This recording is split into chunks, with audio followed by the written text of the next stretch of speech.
made us going.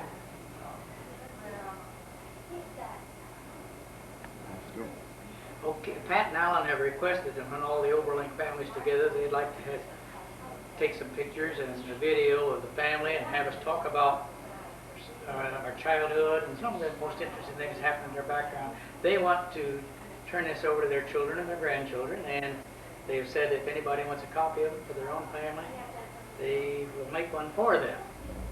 I'll start out by saying just a little bit of background, and then everybody will get a chance to talk. And when we get all through, then, why, we'll even let the in-laws say what they think of us if they so comment. That may be bad. We start out then by saying that Granddad Oberlin, when he was a young boy, came from Holland to someplace in the United States. He later, his folks settled down in Brownstown, Illinois, in that area, and that was there's Dutchmen, it's a Dutch colony really around Brownstown. He met and married a young lady who lived just a few miles away named Mary Haney, H-E-N-N-A, Haney. They ended up by having 9 children, 5 boys and 4 girls. Dad was the 3rd boy, I believe, of the 5. Okay, we'll go from there and then on up to a little later. Dad got a job working with the Pennsylvania Railroad as station agent. I don't know where his first assignment was, but very soon afterwards he was transferred to Martinsville, Illinois. While living there, 4 children were born: Boyd, Dwight, Ivory, and Doris. And then he got bumped. In those days, if you had more seniority than somebody else, you could take their job. So somebody bumped Dad from Martinsville. He moved to Jewett, Illinois. And there I was born. We didn't live very long. He wasn't very long there, and he got bumped again and moved to Brownstown, Illinois. And this must be about 1916, I would say. We lived in Brownstown from 1916 to 1934. So really, all our childhoods were pretty much took place in Brownstown, Illinois. He moved into a couple little houses there, and then finally, with 6 children, he bought a home. It was a small house. It had 4 rooms, just a square little place. I don't imagine any one of the rooms was over 14 by 14. So it happened to be a very small house, and there he had 6 kids. So the first thing he did then is he put an expansion on the back end of the house. He built 2 rooms, 1 to the 4. One of them was a kitchen, one was a 3rd bedroom. And through that 3rd bedroom, a doorway and a stairway up to an attic upstairs, which they finished off as another bedroom. The front bedroom front was for Aunt Dell. The middle bedroom was for Doris and Ivory. The back bedroom was for Mom and Dad.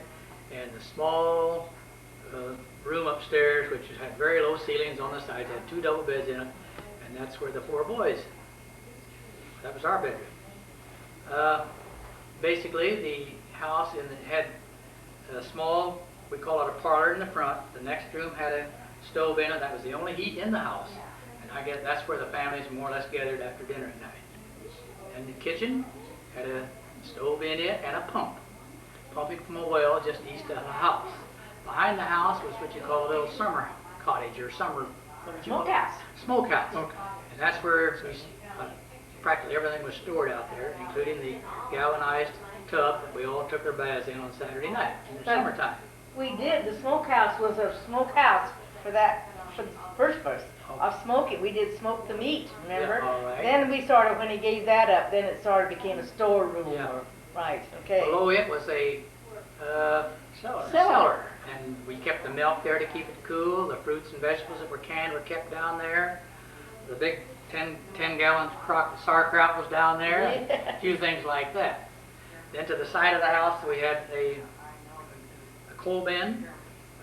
Dad built a garage there, and then the barn. And in the barn there was 5 stanchions for cows. We had 5 cows. We always raised 1 or 2 pigs for slaughtering in the fall. Then to the south of the house you walked out a little ways, made a turn, and there was what would you call it, the freehold outhouse? Is that? It was an outhouse, sure it was. Right next to a hen house, and we did usually have between 75 and 100 chickens in the hen house. I remember the biggest thing I can say about that is when we wanted a chicken, and we had a lot of them, Dad would chop the decks off, but Aunt Dell would grab them by the neck and wring them like this until the neck came off. Okay, then behind that we did have there was an orchard, and I'd say there was 40 or 50 fruit trees in this orchard. They never did produce too well. They never did they? produced because Dad never fertilized them or never sprayed them. We So didn't we get had a much- lot of fruit trees but no fruit. We had about 4 acres altogether. And I'd say about 2 to 2.5 acres of it was in gardens. We had a garden, we had a strawberry patch, a raspberry patch, a gooseberry patch, a black raspberry patch, a potato patch. We had raised everything that you could raise, Even including we raise peanuts. even peanuts. And then the rest of it was in corn. And our means of cultivation was a little hand cultivator, and we all had a hoe. And I guess basically now that's the background. And we all went to Brownstown schools. We all went to the Methodist Church in Brownstown. And I will leave it there and let somebody else take over. That was very good. Yeah, you did a good Well job. done. Well, all right, somebody else. Now tell us about your childhood. I can talk about Vaughn all day, so. Well, it was a wonderful family that we ourselves could be proud of, to think that we was part of it. Yeah, we really can. We loved our church work. We went to church very regularly every Sunday. Wednesday and And, Sunday. and Wednesday night, yes. It was a regular thing. We didn't even think of anything else. Well, there was hardly any other entertainment as far as that's concerned, and that was part of our entertainment, our going, wherever we go, right? Do you remember the time that Dad had a small part in a cantata, and we all teased him? We'd all go around the house singing these few lines that he's supposed to say. I don't remember. Oh, we just teased the life out of him because he had this small part in his cantata once. I remember it well. Did Dad sing it? Yeah, he Oh, sang yes. a part. Sure. I played the piano from the time, I can't remember when I didn't. And the piano was sitting here and the choir was here, and every time there was Mother's Day or anything, the preacher would do anything to get everybody to cry, because that meant he'd been a success. So he always somehow made Daddy cry. I'd look over and Daddy, he would be wiping the tears out of his eyes. He had a good tenor voice. Remember, all I remember is laying there and going to sleep all night. Yeah, Sunday evenings, when Vaughn and I, they put us, we were right down in the front row. We weren't listening to anybody, but that's where we slept. We took our naps right in the front row and You just lay clear down. laid right down flat and went to sleep during the service. Vaughn, you never did get much out of that service. No, I never did. I remember going to, what do you call them? They had it every night. Revival. Revival. Oh, boy, If every we did, night. if it was summertime, if we didn't have a revival at the church, we'd have it under a tent. Big revival meetings I every remember the summer. band. You don't remember the Yeah, tent? Chautauqua there. Every Well, time we had Chautauqua Chautauqua. too, but we had the revival, didn't we? Yeah, we had revivals. Well, this revival meeting was something that came in once Outside, wasn't it? once a year. year. And they imported a minister, and he knew how to He'd get bring, real he'd get them to come forward, wouldn't he, right? Scared the daylights out of Is Scared that when them. you went forward, Doris? Yes, that's when I was converted. And I went home to tell my mother that I had been converted and thinking I'd done something great. And she said, well, when have you sinned? What have you done? Like I had to be a sinner before I could be converted. Well, I wouldn't look at it that way. Well, that's how I thought of it. That's what you thought of it when Yeah. she was asking. She wondered And what. instead of her saying, oh, that's wonderful, I'm happy for you, she said, what sin have you, This is quite an event, really, when you're saving souls. And well, What, go ahead. okay, take your time. Huh? Yes, take your time. Okay. No, I just remember the revival days, The revival revival services. services, and that was a subject of conversation about who was saved, It was, and Well, everybody, imagine everybody was all over town was yeah. talking about who was saved the night before, I'm sure. Okay, you were named, your second name is Moody. And he was a big evangelist at that time. Dwight Moody. Wasn't that his full No, name? you're Right, wrong. right. Ralph Ralph Moody. Moody. Ralph Ralph Moody, that's right. And I've certainly been an evangelist ever since. For what? Yeah, but this one was the. Well, getting back to our childhoods, I remember this little, at 6 o'clock every evening in the winter time, Vaughn and I would crawl behind this stove, and it would be so nice and cozy, the rest of the house would be cold, because there's only one heater in the middle of the house. And then about 8 o'clock, Mom would get us up and make us go upstairs to this room with no heat at all. It's colder than Greenland, and oh hell, that did hurt. In this same little room, Boyd put together, what was it, Heathkit radio? Mhm. Anyhow, back in the, I'm not sure it was a Heathkit, but a little radio, a crystal radio at that time. And you had 2 sets of earphones, in other words, 4 earphones. And we'd always hurry away from the table. The first 4 away from the table, we'd get one. You couldn't have only one earphone, so 4 people could listen at the same time.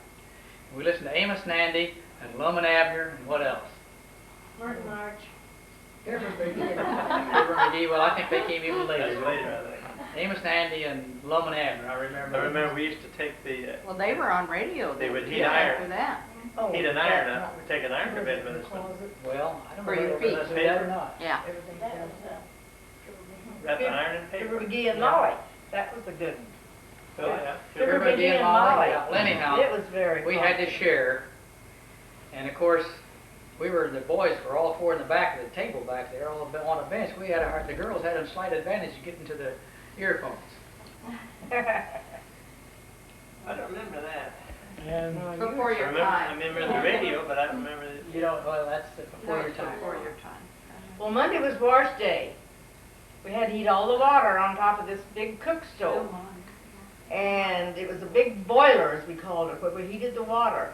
And because the stove was going all day for water to wash with, we always had beans, soup beans, because they would cook slowly all day. And I can remember how the boys, I think especially, how they hated Mondays because they knew they were going to have beans. Until they went away to college, and this always delighted Mother, because when they would come home from college, they would want beans. They were so used to them, they missed them, and they'd ask for soup beans and cornbread. I remember that. Friday night was a fried mush night. We always had a great big bowl of just boiled mush on Friday night. And then Sunday morning, we had fried mush and milk gravy.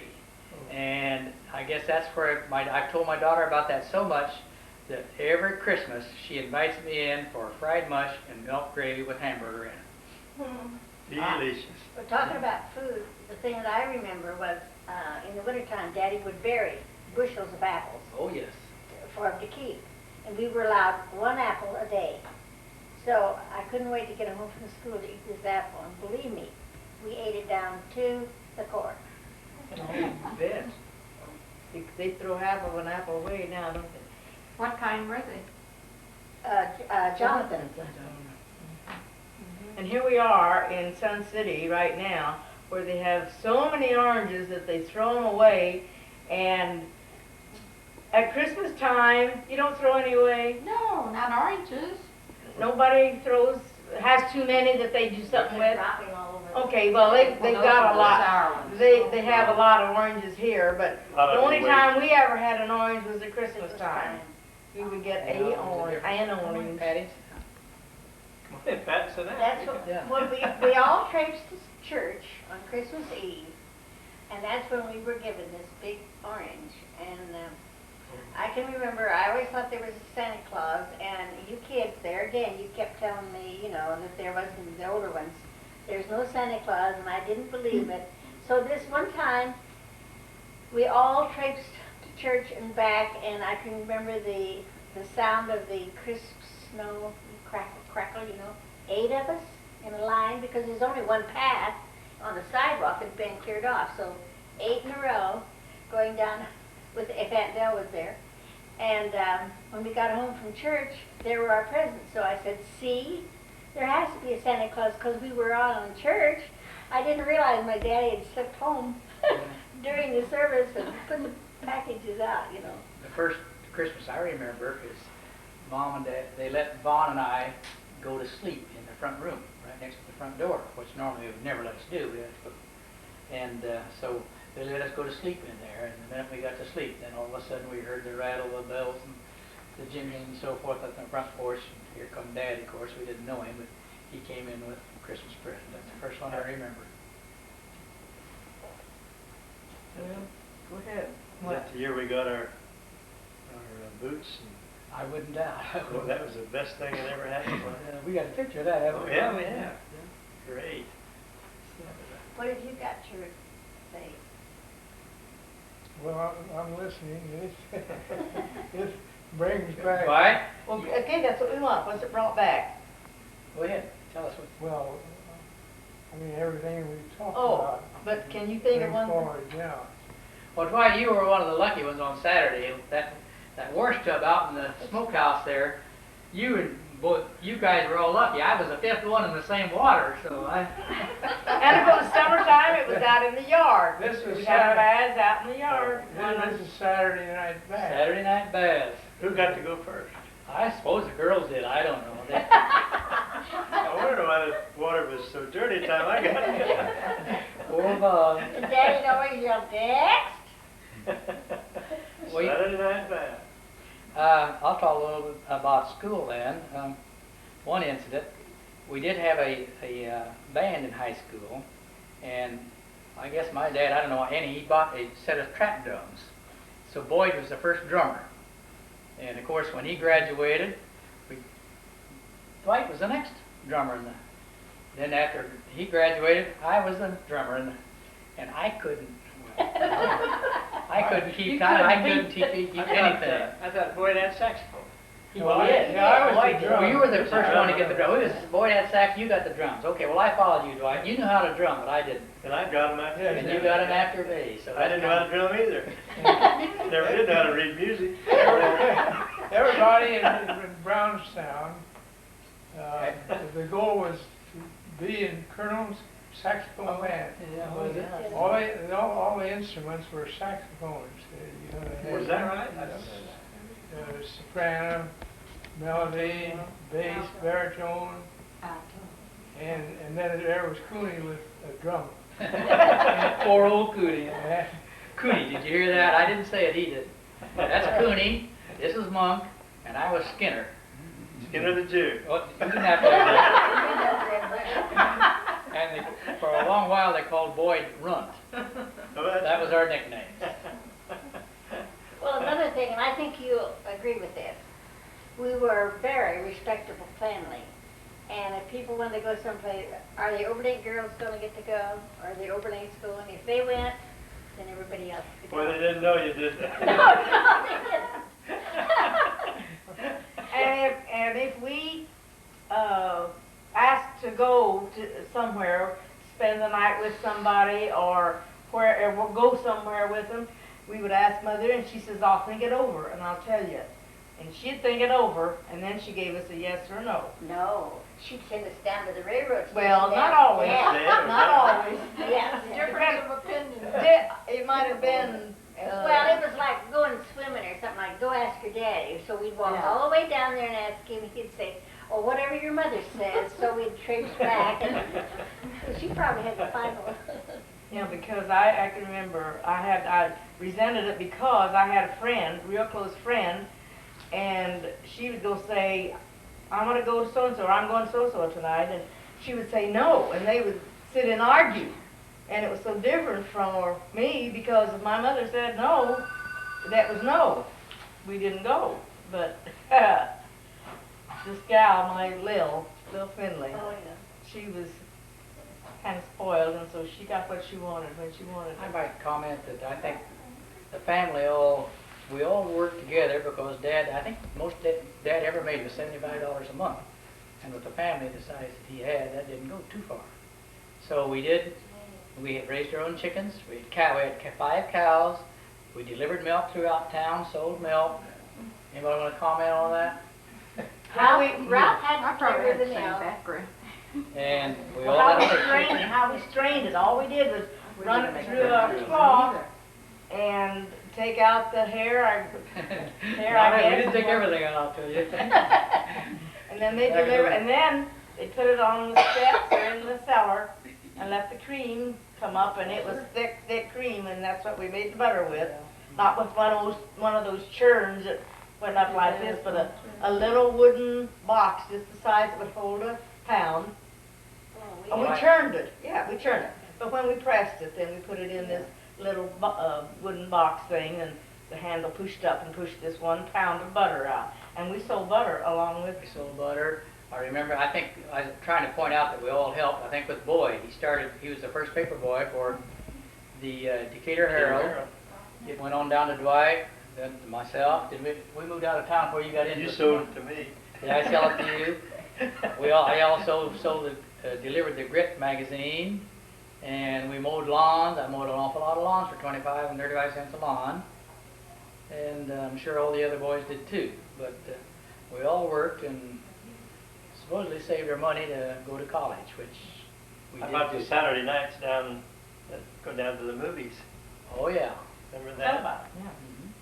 Free movies down in the, what's the name of that ice cream place, right, at the restaurant where we could get ice cream? We were trying to think of Nobody that can today. remember the name of that restaurant.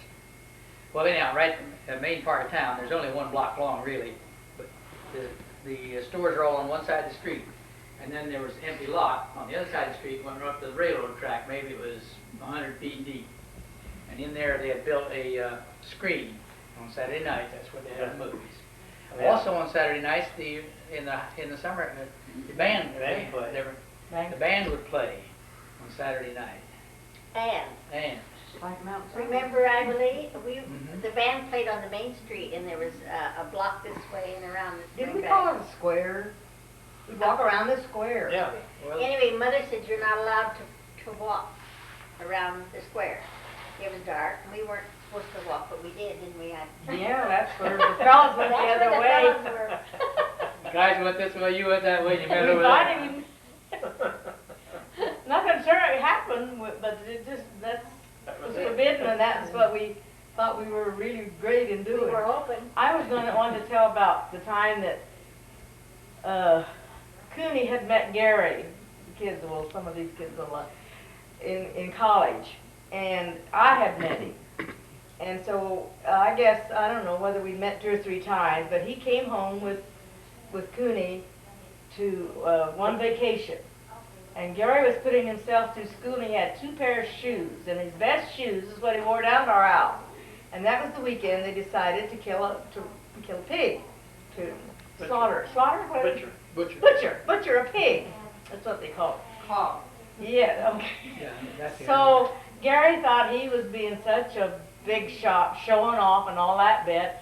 So he was going out there, didn't know a thing about butchering a pig, but he was out there in the middle of all this mud and blood and all, in his good new shoes, only really good shoes he had, and he'll never forget how practically ruined them. And it was a cold day, and here was Boyd and Cooney, or Ralph and Cooney, I don't know which, especially Cooney, that was sitting in the house because it was cold, and they were letting him learn how to butcher pigs. Right, you're right. Gary he'd always And tell we that. kidded him about that for years to come, or he kidded us. He kept bringing the subject up to how we treated him that day. I You remember remember that that? day. No, I That's missed trouble. that.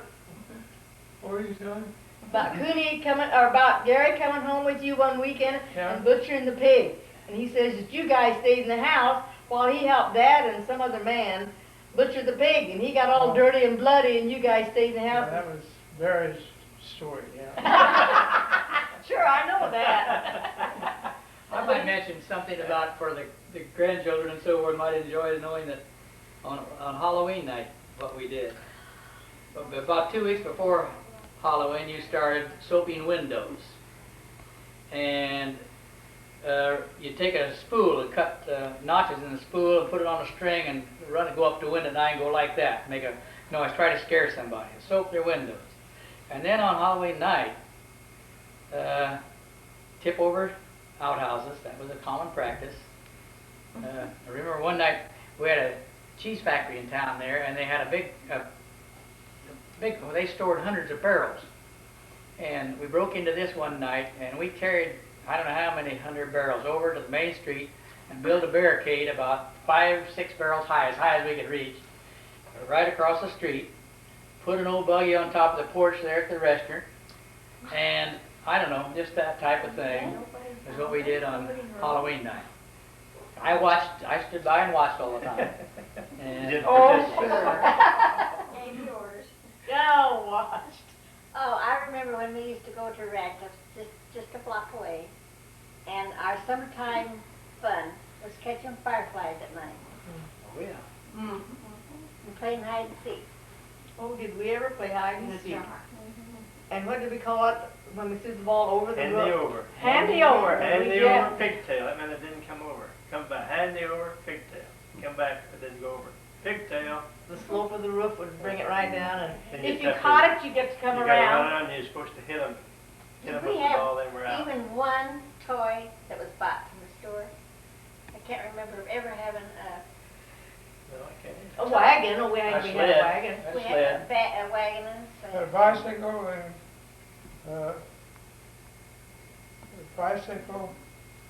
what else did we have? Did you have any balls? Well, yeah. Bicycle and. I had a Yes, we bicycle. did. I delivered papers on a bicycle, but it was one that I bought for $1 or $2 someplace. I kept that bicycle going for years. I was pretty good at keeping bicycles. But we didn't have toys.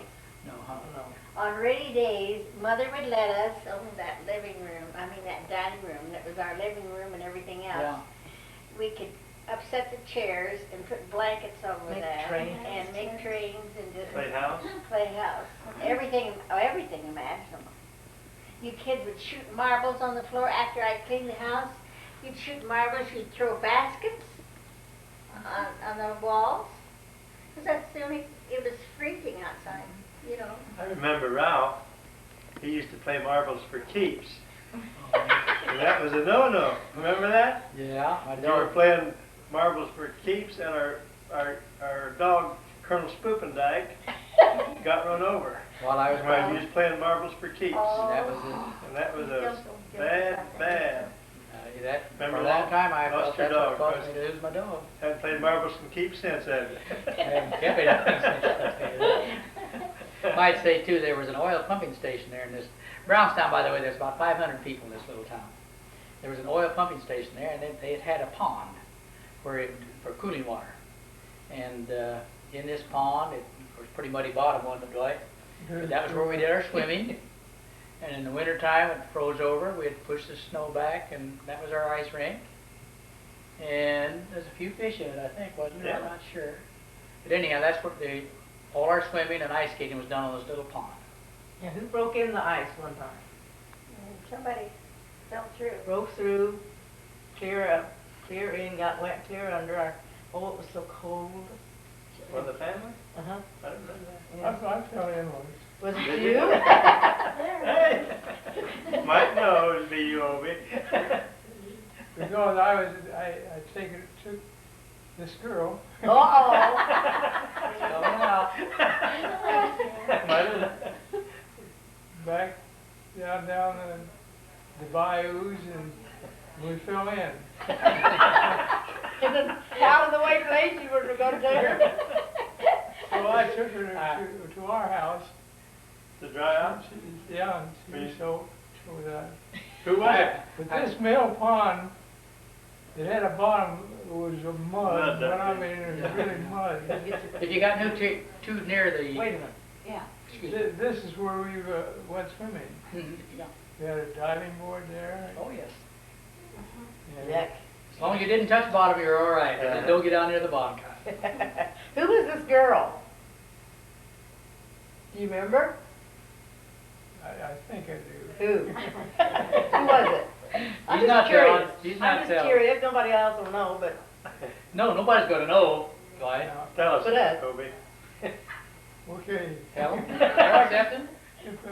No, the reason I hesitate, my girl at that time was Wilma. oh, Oh, this was a But the different. girl who fell in the pond was someone else. I can't remember. Oh, he started early.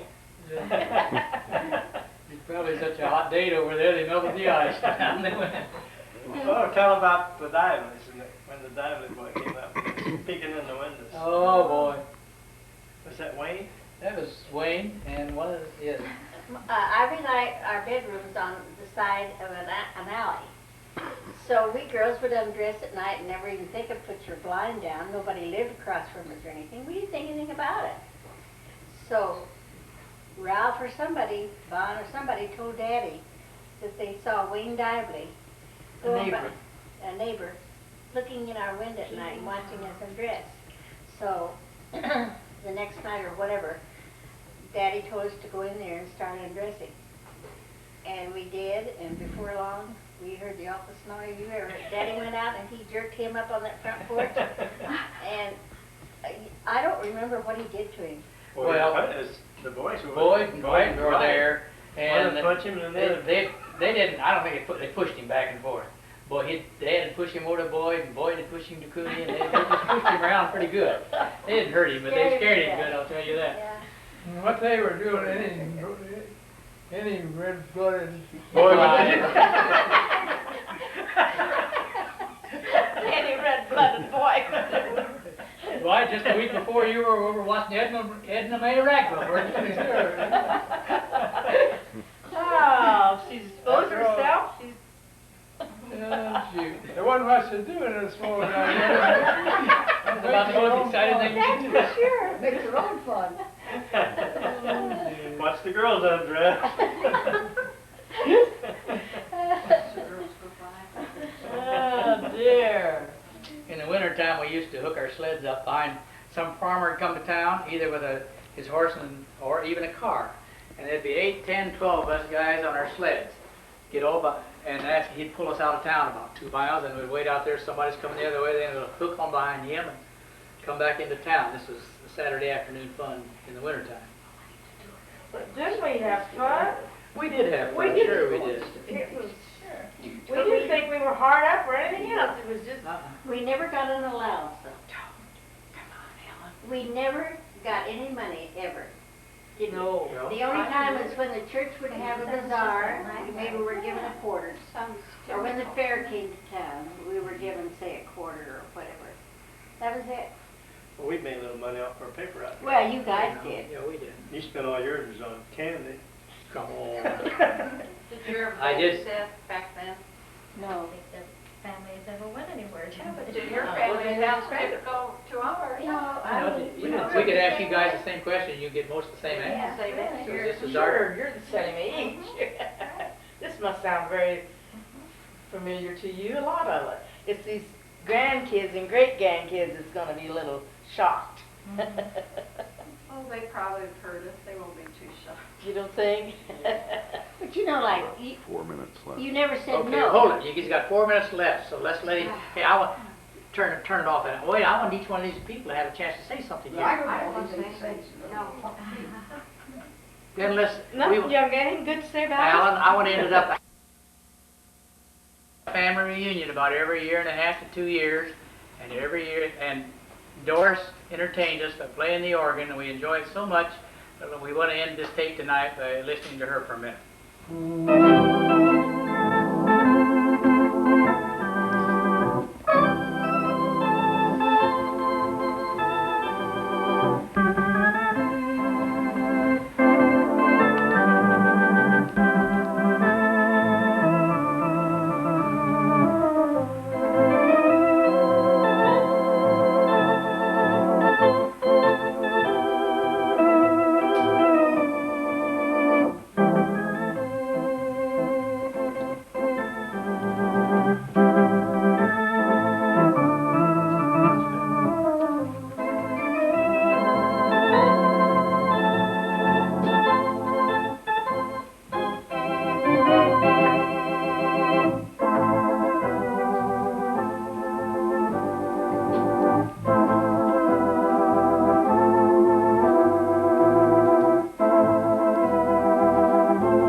I'm fine. Okay. And I've been an outlaw 19 years, and Dwight's mine. Obie. I've been 50 years. Soon 50. And JoJo. Joe Marshall. Who do you belong to, Joe? May over there for 54 years. Oh my God. I thought that was Doris. Doris. Doris May. Oh. He's always called her May. I'm May, Doris. Doris May, but he Same. calls me May. Same age. Who's that behind you, Alan? Ralph's better half, Noah. Another outlaw. Another outlaw. All right. Hey. Can all of you sing one song? Get Pat back there. No, I. What about Ivory? Well, you didn't. She didn't introduce herself. I'm Ivory, married, not an Oberlin anymore. Which number are you, Ivory? I'm number 4 in the family. Okay. 3. I'm 3. Sorry, 3. You're I'm eight, 4. I'm 5, and here's I'm 6. 6. Dwight's number 2. How come everybody's born in the hospital but me? And AJ I wasn't born in isn't the here. Weren't you? Boyd was number 1, AJ was, Thank you, Helen. was his wife.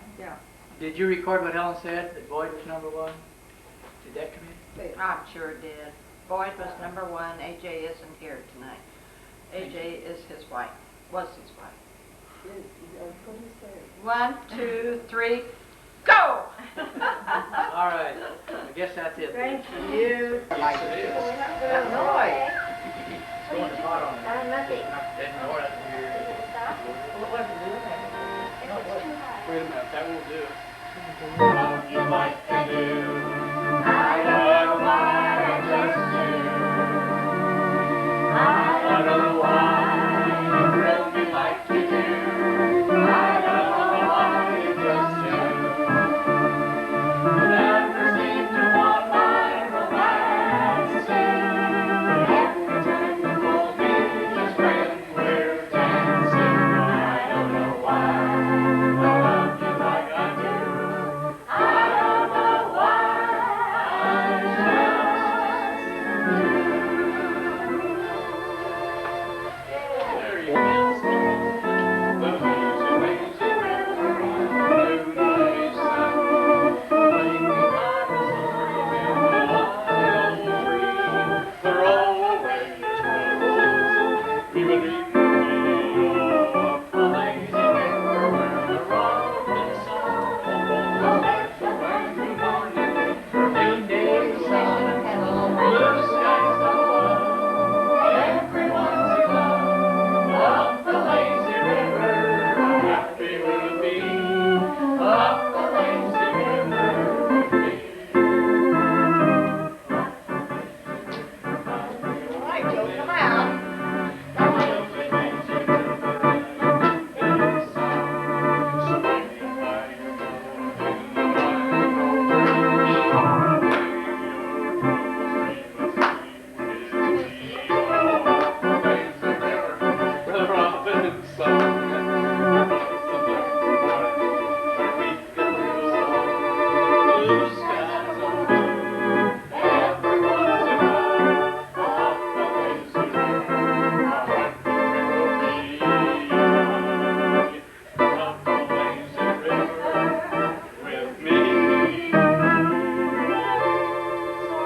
That's a good one.